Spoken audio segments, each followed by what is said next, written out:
In the state of Telangana, BJP's MLA Raja Singh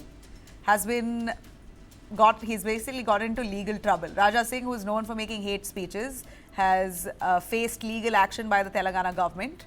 Let me take you through what exactly the sections are. Raja Singh, first of all, who's known for his unfiltered and often provocative language, his public remarks there, knows no boundaries, frequently attracting accusations of hate speech or communal overtones. He's basically known for that.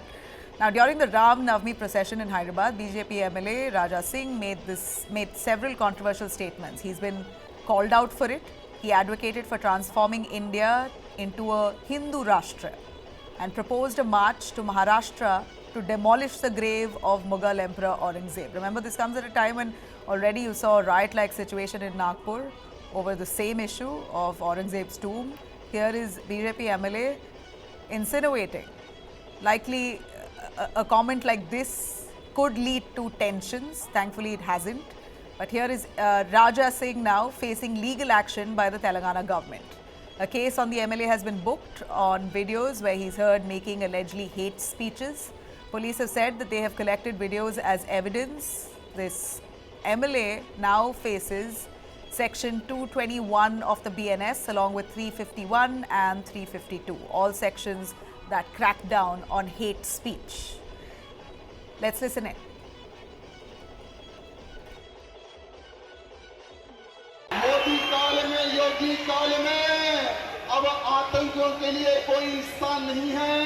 आतंक के लिए एक ही स्थान है, वो है पास भेजने का काम योगी जी और मोदी जी करेंगे। मेरे मित्रों, आज मैं उस बड़े बुलडॉग ओवैसी को कहना चाहूंगा कि जरा भोगना बंद कर दे,